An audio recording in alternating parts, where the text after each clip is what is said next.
Orang paling merdeka di alam semesta adalah orang yang hambakan dirinya kepada Allah, karena Allah bukan materi. Menghambakan diri kepada Allah, itulah kemerdekaan sejati. Nurnya Allah turun ke kalbu. Kalau sudah turun nur Allah dalam kalbu, maka muncullah satu kesadaran, karena cahaya yang di kalbu itu akan menghantarkan kepada hembusan Allah.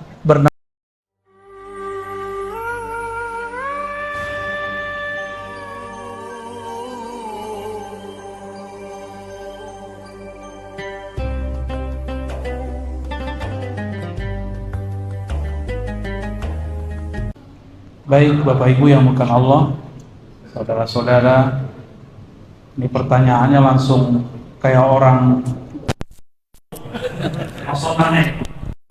ini kita hantarkan pelan-pelan ya. Allah Subhanahu wa ta'ala, sebutan Allah alif lam lam ha itu adalah sebutan Allah kepada makhluk yang dicipta dengan kun. Jadi Allah itu mengatakan kun, jadilah. Kita kalau berbicara sesuatu, memerintah, berarti kita punya kuasa dan kehendak. Maka Allah mengatakan kun dengan kuasanya kudrah dan kehendaknya iradah. Ini disebut dengan sifat ma'ani. Sifat apa? Ini yang dipelajari dalam sifat 20. Ini yang disebut dalam Al-Quran, innama amruhu idza arada syai'an ay yaqula lahu kun fayakun. Arada iradah. Allah kalau berkehendak cukup kata kun, karena dia punya kudrah kekuasaan, maka kunnya berlaku. Kalau penguasa cukup pakai laksanakan semua. Jadi kun itu laksanakan, kira-kira begitu ya. Kun itu dua lafaz, dua huruf, kaf dan nun. Kaf dan nun. Bagi ulama ahli huruf seperti Imam Ibn Arabi Al-Buni, imam yang lain termasuk Imam Ghazali dan masyayikh yang saya talaqi kepada mereka, kun itu maknanya dua. Kaf pertama artinya kamal, kesempurnaan. Nun itu ada dua makna, nur dan yang kedua nar. Ini sudah pernah saya sampaikan di tempat lain.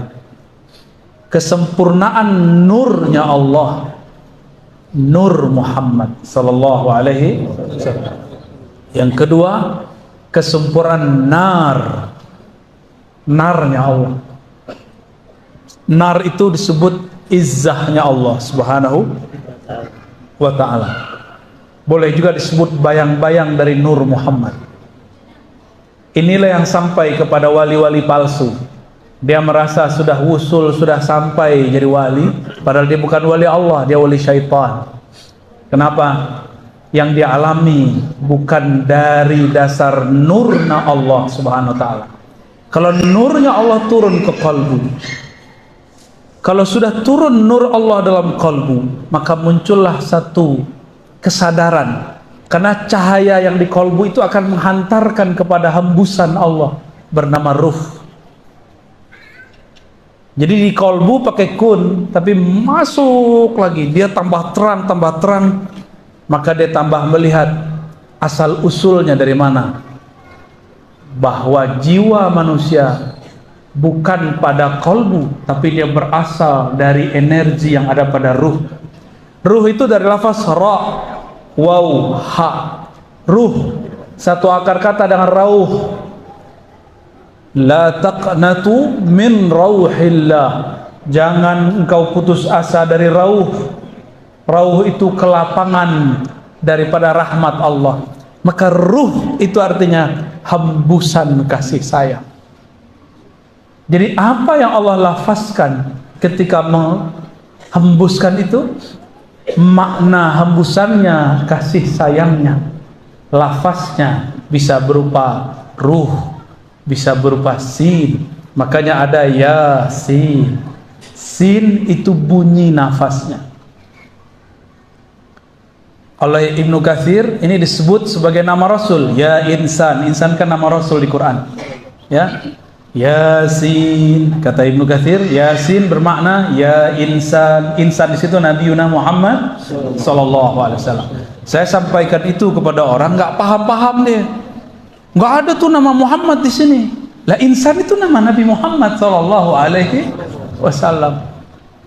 Nggak paham, dia sudah bergelimang cahaya tapi dia tidak tahu itu cahaya. Seperti orang dia bersama wali tapi dia nanya mana walinya, mana walinya. Inilah kejadian pada banyak orang yang hidup bersama kekasih Allah tapi tertutup oleh kebiasaan-kebiasaannya. Ya, jadi apa yang Allah kalamkan itu bisa ruh itu sendiri, kata rahmah. Karena Allah mengatakan inna rahmati sabaqat ghadabi, rahmatku melewati, mengalahkan murkaku.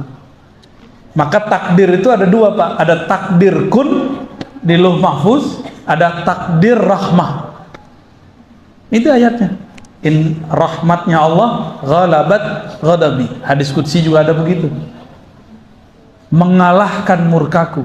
Seharusnya jika ada yang membunuh 99 orang, yang ke-100-nya ulama yang dia bunuh, itu mati su'ul khotimah.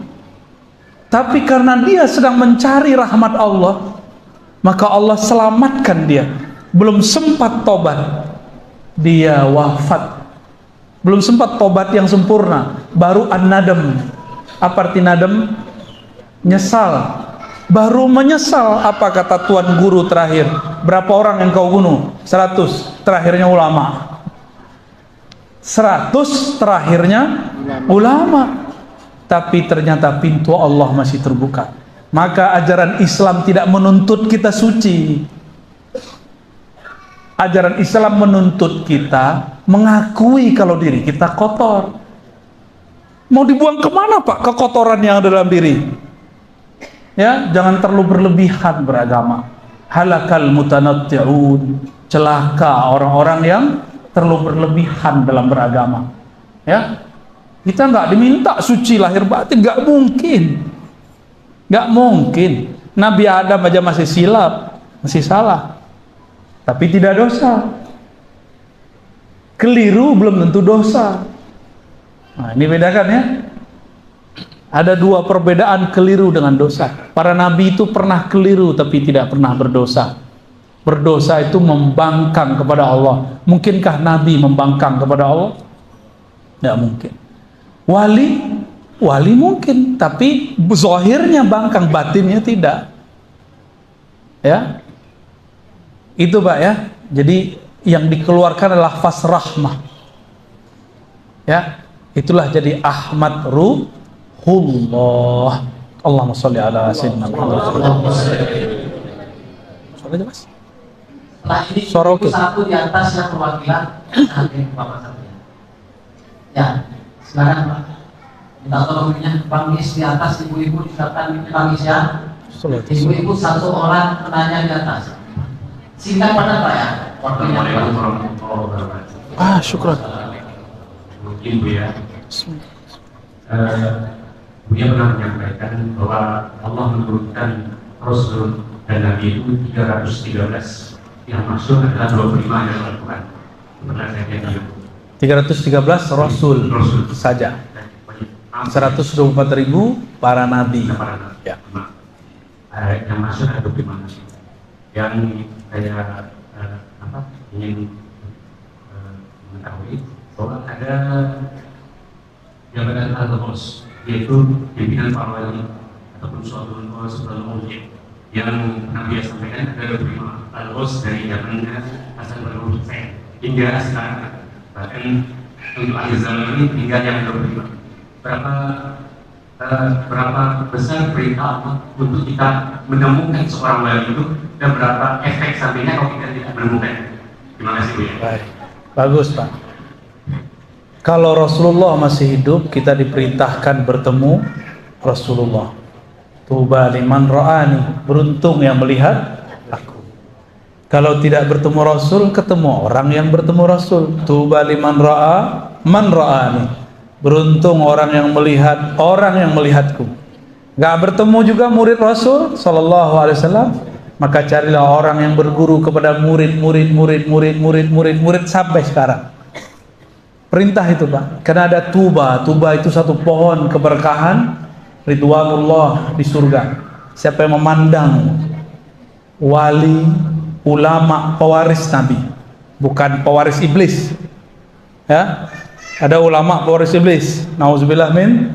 Saya pun berlindung setiap hari, ya Allah jangan jadikan lidah ini zallat, keliru, ya. Karena sekali keliru, ujiannya orang yang megang mic, public figure, ustadz, khotib, malu mundur, malu minta maaf, itu ujiannya. Maka kalau saya ada salah, kasih tahu. Nanti saya cek benarkah salah menurut ilmu yang kita pelajari. Jika salah, saya minta ampun dan saya minta maaf kepada umat, ya. Dan itu harus dilakukan.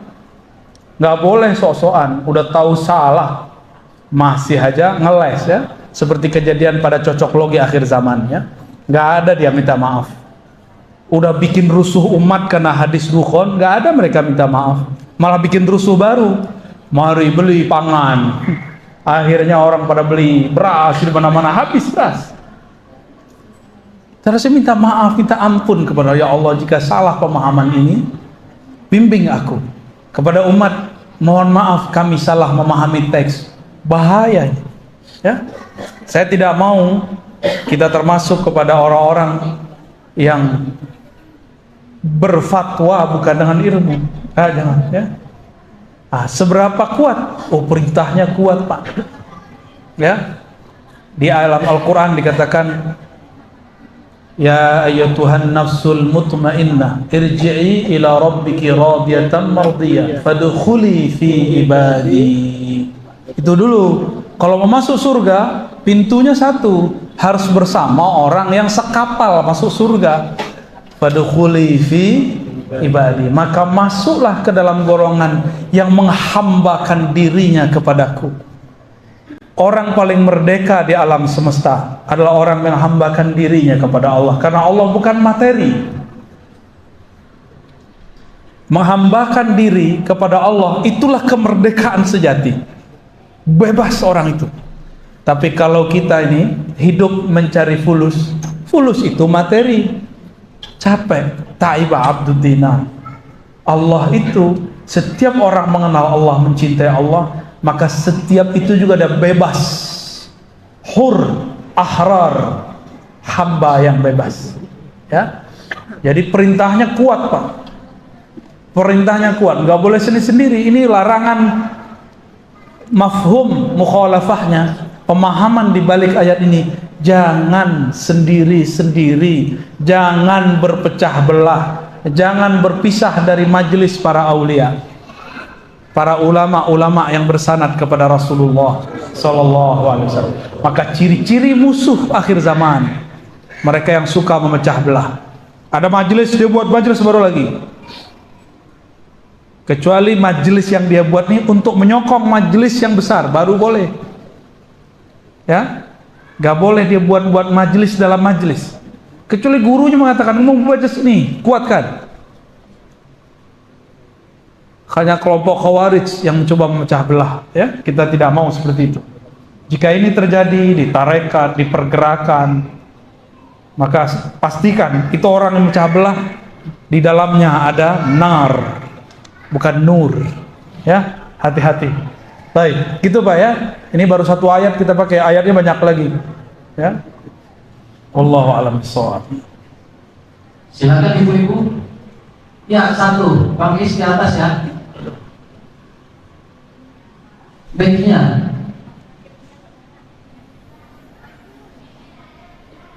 Ya, silakan dari situ aja. Silakan. Oh, boleh ditulis. Untuk mengisi kosongan Bapak yang satu tadi sambil menunggu tulisan dari Ibu. Pertanyaan, silakan.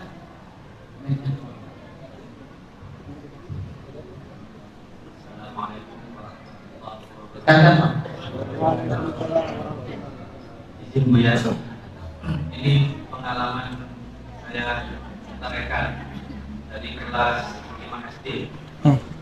Jadi masa saya bertarekat, kejadian mimpi, dan mimpi itu kejadian yang menjadi kenyataan. Hingga saya pergi berangkat umroh, apa yang saya dapatkan di perjalanan masuk Madinah sampai Mekah itu semua perjalanan hidup saya. Dan yang saya pertanyakan, ya, hati ini saya ingin mencari jati diri saya. Cuman sampai sekarang saya sendiri belum tahu mana jurusan saya. Begitu aja, Bu ya. Apa pertanyaan? Saya sendiri. Beliau bermimpi bahwa setelah itu juga ada seperti dibimbing gitu dalam Oke. Ya, kalau dalam ilmu psikologi namanya deja vu. Tapi psikolog tidak ada satupun yang sepakat sampai hari ini. Kalau bagi ahli ruhani itu gampang, ya.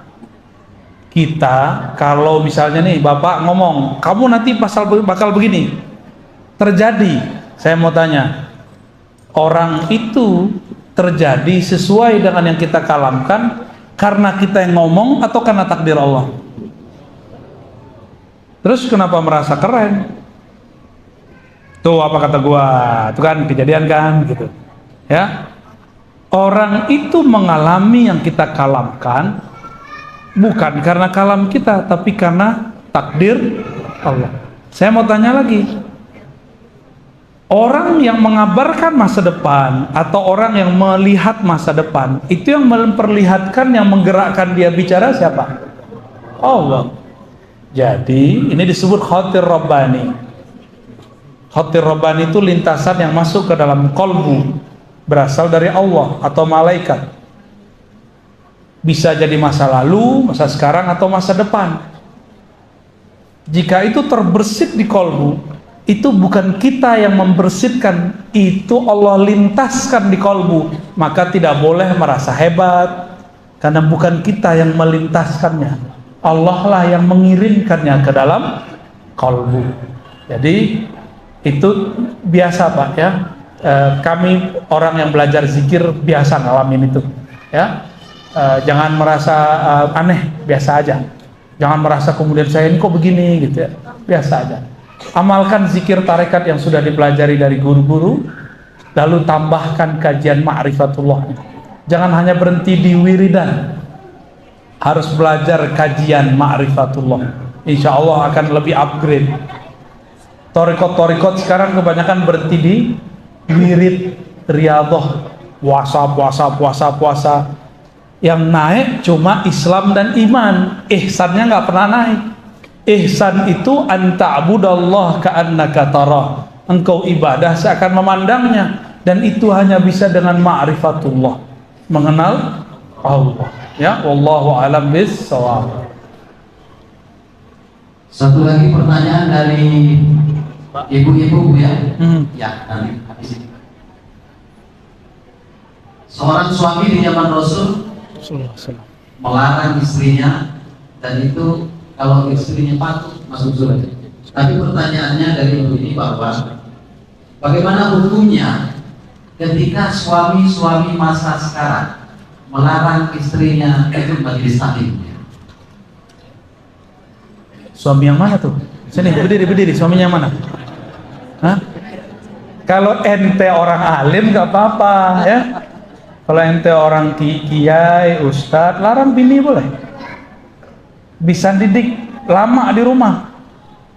Tapi kalau kita nggak sempat mendidik istri, nggak sempat mendidik anak, sudah sibuk dengan dunia, lalu hanya mengizinkan istri ngaji lewat YouTube, dan itu berbahaya. Ya, emang ada di zaman sahabat Rasul dulu istri-istri nonton YouTube? Gak ada. Jangan buat bid'ah baru lah. Bacalah Sahih Bukhari, Kitabul Ilm. Istri-istri, perempuan-perempuan di zaman Rasul dikhususkan waktu ngaji. Yang ngajar laki-laki boleh, gak usah cemburu. Ente waras gak? Masa cemburu sama ustaz? Ya, kan gak mungkin lah. Di zaman itu gak ada pakai hijab. Gak ada pakai hijab di zaman itu. diizinkan. Rasulullah bahkan ketika walimah, orang-orang walimah resepsi, itu datang yang nyambut perempuan. Nggak ada pembatasan. Itu baru sekarang-sekarang aja kita yang saklek. Boleh sih boleh, cuma jangan saklek lah beragama itu. Ya, yang penting tidak ikhtilat yang batil. Ikhtilat itu dua, ada yang batil, ada yang jaiz, mubah. Ada ikhtilat campur baur yang boleh, ada campur baur yang batil. Kalau itu sudah mulai buka aurat, bersentuhan, itu baru ya. Jadi pandang-pandanglah diri. Kalau tidak bisa mendidik, kita bukan ulama, bukan guru, baru hijrah kemarin sore larang istri ngaji. Ya, ini aneh. Ya, saya aja udah gak sempat ngajar istri saya, Pak, karena Bapak undang terus kan. Baru kemarin kesini diminta lagi, ini udah datang lagi undangan baru. Tapi kita belum terima, Pak. Sudah nggak ada waktu sama anak, sudah nggak ada waktu sama pasangan. Itu saya loh, Pak Ustadz, Pak. Ya. Terus antum basic umum, baru hijrah pakaian, belum hijrah otak, belum hijrah dada. Akhirnya dulu karakternya pemarah, sekarang bajunya sudah islami, di dalamnya masih pemarah. Sekarang marahnya pakai ayat. Hijrahkan dulu kolbunya, hijrahkan dulu jiwanya, baru kita kemudian ngajar orang. Ya, kalau enggak tuh namanya nyiksa istri itu ya. Yang begitu-gitu ya ngomong aja sama mertuanya. Sama mertua, jangan diam-diam aja. Boleh itu. Saya nggak nyuruh cerai ya, nyuruh perbaiki. Diperbaiki. Ya. Hijrahkan dulu jiwa kita, baru didik jiwa orang. Hijrahkan dulu isi otak ini, baru hijrahkan didik isi otak orang. Hijrahkan dulu ruh kita, baru kita bisa menghijrahkan ruhnya orang. Kalau baru dulu pakai celana pendek, sekarang pakai sarung, itu belum itu. Ya, dulu celananya di mata kaki, sekarang jingkrang, itu belum. Itu baru penampilan. Ilmunya harus benar. Ilmu itu bukan di pakaian, ilmu itu ada di kolbu. Allah simpan di kolbu. Dan kolbu kalau sudah berisi ilmu, nggak mungkin dia sombong, dia pasti turun. Ini kok baru kemarin hijrah ada sombong aja, udah berani nyalahin Ar-Razi kan? Baru kemarin tobat. Lah kalau saya nyalahin antum ya boleh, saya kan punya sertifikatnya. Allahu a'lam bishawab. Jangan marah Pak ya. Silakan Bang, setelah ini dan Ibu satu lagi. Singkat pada. Assalamualaikum warahmatullahi wabarakatuh. Assalamualaikum. Jadi Buya, sebenarnya malu mau bertanya di Buya karena Buya menjelaskan baru pakai peci, hatinya belum, malu sudah mau bertanya. Jadi Buya bertanya Buya. Jadi ini mungkin belum saya pahami, saya berguru juga Buya. Kami dari Kabupaten Sintang ya, jauh ya. 8 jam dari 8 jam. 8 jam Buya. Masya Allah. Jadi Buya bertanya Buya. Ada kalimat yang pernah saya dengar dari guru saya dan belum saya pahami seutuhnya Buya. Kenalah dirimu rata-rata, maka kau akan kenal Allah yang nyata. Maksudnya gimana? Kenalah dirimu. Kenalah dirimu rata-rata, maka kau akan kenal Allah yang nyata. Masya Allah. Bahasa Arabnya a'rif nafsak ta'rif rabbak. Kenali dirimu, maka engkau kenal Rabb. Gak usah diri yang batin, diri yang zahir. Saya mau tanya, nih Bapak kan punya kumis. Ya, itu Bapak yang numbuhin tuh siapa? Beneran? Ya, kumis manjang. Manjang nggak? Ini manjang nggak? Manjang? Oh, manjang kan nih? Enggak ya? Siapa yang atur? Kita yang atur atau Allah? Tuh, baru satu rambut sudah kenal Allah. Allah yang menumbuhkan kumis, namanya Al-Muhyi. Allah yang maha menghidupkan, munbit, menumbuhkan. Ya, itu baru satu. Tambah ke dalam, tambah semua, tambah kenal. Ternyata tidak ada peran kita sama sekali. Saya ngomong begini pun bukan saya yang bergerak, saya digerakkan oleh Allah Subhanahu wa Ta'ala. Tapi kita punya adab. Kalau kita salah, kita tidak boleh menyalahkan Allah. Kalau kita taat, kita tidak boleh jumawa merasa taat. kita katakan ini anugerah dari Allah. Kita zikir, kita nggak boleh merasa kita ini ahli zikir. Kita mengatakan terima kasih ya Allah, Engkau muliakan aku yang hina ini menyebut namamu yang mulia. Gitu ya, itu salah satu uraian pertama. Ditambah terus sampai ke dalam, bisa pingsan Pak nanti Pak. Gitu ya, jantungnya udah deg-degan dari tadi. Ya. Insya Allah, semoga Allah permudah. 8 jam ya? 8 jam. Insya Allah. Kalau Allah berkehendak tidak ada halangan ya, insya Allah. Amin ya Allah, kabul ya Allah. Dari terakhir ini dari Ibu Buya, di atas itu penuh dengan ibu-ibu karena di bawah tidak bisa menampung. Iya. Pertanyaannya begini Buya, rupanya ibu ini sering menonton di channel Buya dan dianjurkan untuk sering-sering bersolawat kepada Rasulullah SAW. Saya ini kata ibu jarang bersolawat, tapi kalau mimpi saya itu bertemu dengan Rasul, apa benar itu seorang Rasul atau yang lainnya? Iya, Nabi mengatakan la tabqa minal mubasyarat, tidak tersisa daripada kabar gembira di akhir zaman illa ar-ru'ya as-salihah. Hadis Bukhari, hadis Muslim, At-Tirmidzi dan lainnya. Tidak ada lagi yang tersisa daripada warisan-warisan yang mengembirakan di akhir zaman melebihi ar-ru'ya as-salihah. Ru'ya ini ada dua, fil manam wa fil yaqzah.